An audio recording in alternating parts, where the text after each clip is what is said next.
ఇప్పుడు వచ్చేసి ఆనియన్స్ త్వరగా వేగాలి అంటే మనం సాల్ట్ వేసుకునేస్తే త్వరగా మగ్గిపోతాయి అనమాట. కొంతమంది అంటారు సాల్ట్ వేయకూడదు, లాస్ట్లో వేయాలని. అలా ఏం లేదు, కొన్ని ఐటమ్స్కి ముందే వేసుకోవచ్చు అనమాట, త్వరగా వేగుతుంది. చూడండి ఇట్లా కొంచెం రెడ్డిష్ వచ్చినాక ఆనియన్స్, ఇప్పుడు టమోటా వేసేసేయాల. మీరు వేయాలనుకుంటే వేయండి, లేదంటే లేదు.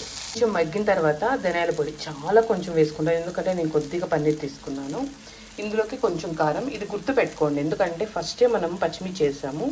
జస్ట్ ఫ్లేవర్ కోసం కొంచెం వేస్తున్నా లైట్గా కారం పొడి. ఇప్పుడు నేను పన్నీర్ వేసేస్తున్నా, పొడి పొడి చేసుకునేది.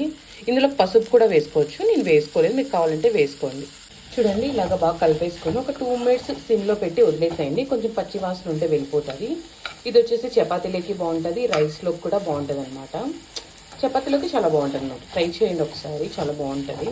ఇది వేగే లోపల నేను చపాతీ చేసుకుంటా. చూడండి ఇట్లా చపాతీలోకి ఇది చాలా టేస్ట్గా ఉంటుంది అనమాట. ఒకసారి ట్రై చేయండి, ఎప్పుడు ఎగ్గే కాకుండా చాలా ప్రోటీన్ కూడా వస్తుంది అనమాట మనకి.